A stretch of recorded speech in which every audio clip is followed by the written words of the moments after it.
folks. Man, the community is mad right now, and as you can see, I'm not wearing my typical attire because it's right before work. I seem to be recording a hell of a lot more lately, just with everything going on with this community update. Before we kind of get into it, I just want to make a note. Where do I have it here? It is, you'd think I'd be prepared. Ah, yes, there it is. So I wrote a post yesterday detailing the changes, kind of going over what I felt was wrong with the update, what I think could be fixed about it, the math on getting your free-to-player rewards, and everything else, and as always, a lot of people took to it, but something that I did definitely notice in the community is that there still are just a lot of people who don't really understand what's going on, and that makes sense. So I wanted to hop in a little bit early and talk about it. So we have the community update here, and very few people are happy about it. There are people quitting in droves. I largely think that a lot of this talk is overblown, personally. I do think that CG is going to make some changes. You might recall that in my last video, that's from Conquest, in my last video, one of the things that I talked about is that it's a very common business tactic to release something in the not so great state and then say, oh, hey, we listened and fixed it in, a week or 2 weeks time. I said that on Reddit, I said it on Discord, I said it on YouTube. A lot of you agreed with me, and I kind of think that that's what's happening here, and personally, if that is what's happening here, I think we're going to be in a really nice spot because the update itself isn't actually that bad at all. So I did buy the pass, the $20 pass. I will tell you right now that this upgrade, which is $40, but it's an upgrade, so it's only $20 here.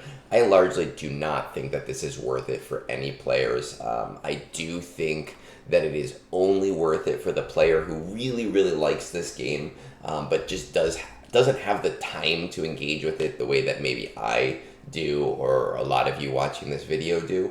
So it's somebody that's going to have a lot more money than they have time. But I'd really urge people to stay away from that $40 version. If you are going to buy anything, this $20 version is actually a really high value. Anyway, the thing that is getting people kind of miffed is their rewards in relation to the old system. And after doing a lot of math, they're finding out that they're probably not going to make it all the way here to level 50. And I kind of want to just talk about that for a second, because I think what a lot of people aren't necessarily realizing is that if they're not going to make it here in this new system, they probably weren't getting 4 red, 4 gold in the old system, and we're ending up somewhere, in this area anyway. Me personally, I was in the 2 Omicrons and walk away camp, so if I really thought about it, I'm ending up, again, somewhere in this camp in a normal CG Star Wars Galaxy of Heroes world. And that's something that we do need to consider, though it is definitely 100% possible to hit that 50 without spending any money. And to show you how to do that, I'm going to pull this up here, right here. So the breakdown that I did is essentially that if you're somebody that is not going to spend any money or spend any resources on this game, and your goal is to hit that 50 levels in the free-to-play track, we can break down our daily activity as about 100,000 experience. The character quest is something that you're not going to engage with at all, because you only get 65 out of the 70 shards needed to do any of the character quests unless you are spending crystals. And if you're at the mid to high end of the game, you probably are going to spend at least 2 or 3 shipments worth of crystals and will be able to get a couple things out of here. The episode quests, which are broken down as 7 free quests and a bonus, right, per chapter, that's going to give you about 88 8,000 experience. And then we're going to also skip this breakdown piece for a second and talk about the first 2 tiers of the marquee structure, which are going to bring in an extra 4,200 points per month on GCs. That's going to land you at just about level 38 in this new system. Okay, so just about here, which is actually not that bad, right? Like, it is nice to get shock prods. It is nice to get this multi-tool. It is nice to get some of these mod slicing materials, but a lot of these mod slicing materials are made up for in getting 8 red crates. And if you weren't doing that before, you weren't seeing these large numbers previously. The only really important resource here is at level 43, which is that final Omicron, to make sure that you are breaking even on that 16 Omicrons per month from regular play, right? And we're going to pull this back over and just kind of show you, where is it? There it is. That in order to do that, you actually only need to hit tier 5 consistently on both of the free feats in each GC in order to make up enough points to hit that Omicron level 43. Now, of course, we're going to see things like Jawas, and you're going to hit level 5 for that, but then you might see something in that feat 2 that you can hit level 10 on, right? So there's going to be some yo-yoing there. But for the most part, any player in the mid-game, even though I think Jawas are next, or Tuscans are next, or some other stupid faction that people don't invest heavily in, generally lower gear characters in those factions are able to hit the tier 5. That's like a G10 to a G11 in a GC, and it's not really something to worry about. Now, if you are adamant about maxing this every month, you're going to want to hit that 9th tier, right? And that's going to be for the players who were already doing that in the past, right? So the people who are already at the high end of the game. Now, of course, if you buy the pass, you're going to get more episode points. If you buy the character, you're going to get more episode points. But I generally do not think that this is a bad change in exchange for having more autonomy in what you're purchasing. So what exactly is wrong with this update? I think I've locked it down basically to feeling, right? And I said this on Discord yesterday in a conversation on the event server, is that feeling is important when you're playing a game. I'm 37 years old. I've been playing games since I was 2. My first game that I ever played, right, it's on this hand, is Mega Man. I have very vivid memories of playing it. So I've been playing video games for about 35 years. And in those 35 years, I've trained myself, and I'm sure you all have too, to kind of know what I'm looking for in a game. I can sit down with something on Steam, thank goodness for that 2-week, 2-hour return policy. I can sit down with something on Steam and within like 10 to 20 minutes know if this game is for me, right? I sit down, it may be the best game in the world, it may be AAA, it may be 5 stars, everybody's giving it 95%, but I can sit down in that first 20 minutes and go, you know what? This game, it's not bad, but it's just not for me. And we all have that sense when it comes to books, when it comes to movies, when it comes to video games, when it comes to activities. We've trained ourselves to kind of know what to expect and what we like. This feels the opposite of it. And I've kind of locked that down to the idea that even though our rewards themselves aren't really more gated, the game itself does feel more gated. So if you ever play a gacha style game like this, there is a lot of gating going on. There's like lottery mechanics, and you have to buy pieces in order to play those lotteries. Maybe they'll give you 1 free spin, but in order to get on the leaderboard, you need like 100 spins, and you're like, who the hell is spending all this money? You see battle passes in every different spot of the game, and some things you can interact with and some things you can't interact with. And Star Wars Galaxy Heroes was like the last bastion of games that wasn't doing that. You could log into the game and everything was accessible, right? It was there. You could play every game mode at any point. Whether you invested in the marquees, you could do it with in-game currency instead of real currency. It just felt like a complete game, even if it felt like something that wanted you to spend money. Now it doesn't necessarily feel like that, right? We go into the GCs, which have been around for 4 years at this point, and we look at it, and I know that they're not all locked for me because I did buy the pass. But for most people, you're seeing this just completely locked. Hey, you're not allowed to do this. You're seeing this as kind of like a soft lock. Hey, you're not allowed to do this unless you spend a lot of money. The same thing when we go over to, I hate that these menus are all over the place. When we go to character quests, right? We have our tiers, they're there. Oh, the character quests are somewhere else, right? There they are. And we see, hey, you've done all of these quests, but sucks to be you, you can't do anything with them, right? And then you go over to episode quests and you see literally one quest available to you. And although they're not on my screen because I did buy the pass, you see 2 open quests always there that are locked, right? There's a lot of things that are locked down now. So even though your rewards are still in a good place, you don't feel like you're in a good place. And I fully understand this. And in the beginning of this update, I did, before it came out, say I was largely positive. Right now, I do feel largely negative, and I do feel frustrated. Buying this pass honestly did not feel good. I bought it and I said, okay, wow, great, what's next? What did I get for that?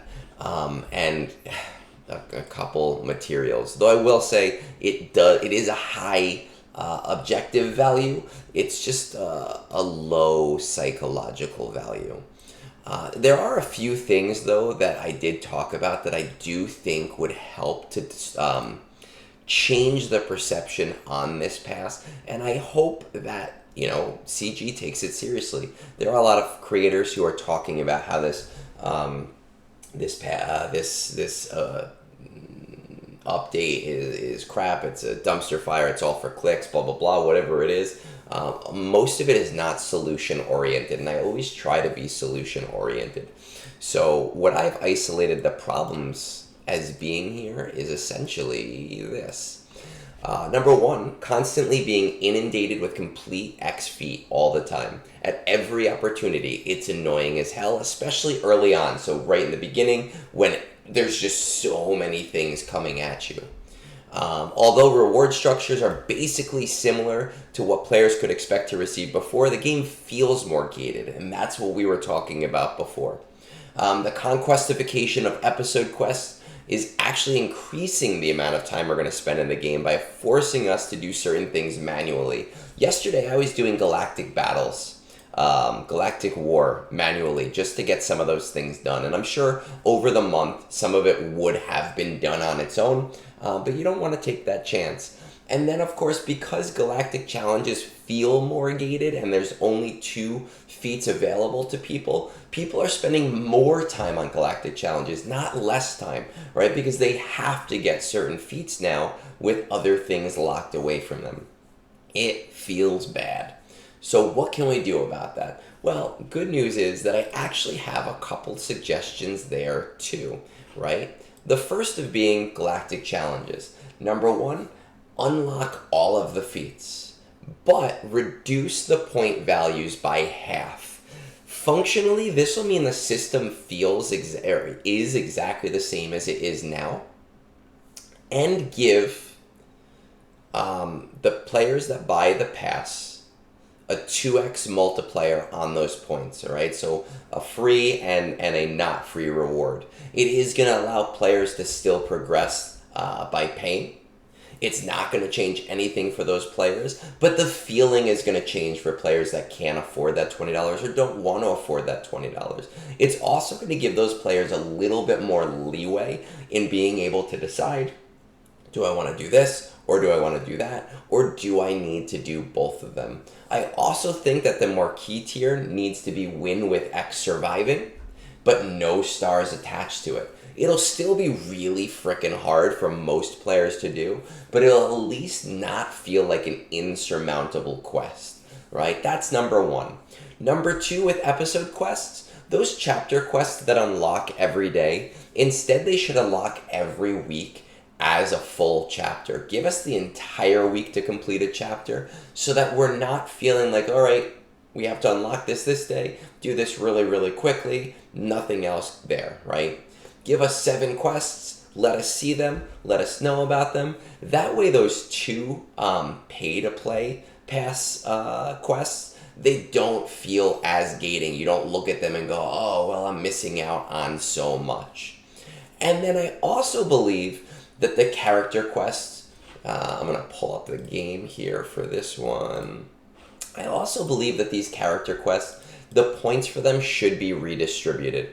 If we redistribute these points so that we can allow for 2 tiers that are free, it's gonna at least allow players to participate in the system. And I actually think that that's gonna increase monetization, because it is gonna be that gateway into players saying, oh, actually, I do wanna do more of them. Another option is that a lot of games have a free and a paid reward, right? So a free, cheap reward, like a little bit of credits, 1 or 2 Carbantes, right? Like purple ability materials, shit that's inconsequential, but it at least allows players to interact with the entire system. And then requiring shards for that secondary reward, which would be that currency right over here, right? It just makes it feel better. Now, as for the overall, there are a couple things that I do think need to change. Number 1, the constant barrage of updates to feats is just super, super, super annoying.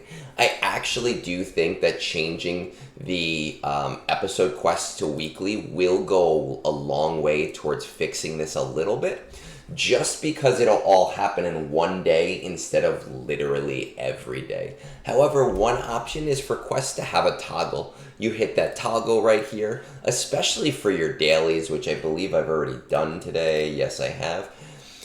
Checking a toggle on my daily so I know and the game knows which ones I want it to track up there and which ones that I just do not care about it tracking. I understand it's a FOMO mechanic, right? But it's also a really freaking annoying mechanic because it takes up a very large portion of the screen, especially when you're doing 3 things at a time. The other thing that I think is that this currency cap is way too small. Now, ideally, players are going to be buying Omicrons constantly and nobody's going to hit that cap. But the reality is that if you fully interact with the system, you're going to get 41,000 episode currency per episode. And we have never seen a currency where you can't hold even as much as the minimum you're going to get over the course of that event. I do think that this should be at least 41,000.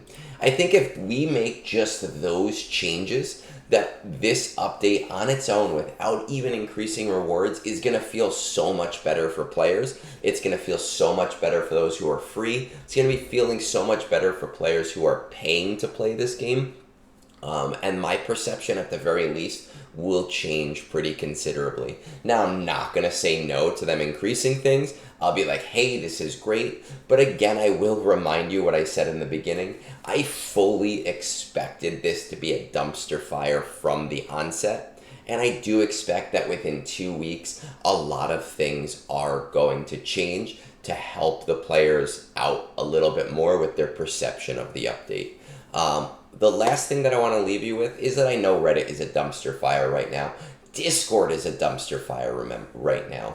I want you guys giving your opinions. I want people voicing what they want to voice. But just remember, yelling out things like, oh my fucking god, like, CG, like, it doesn't help anybody. It feels bad for the people who work on this game. It feels bad for the players who are trying to help make this game better. And it really just drowns out a lot of important and pertinent information and conversation that is happening right now.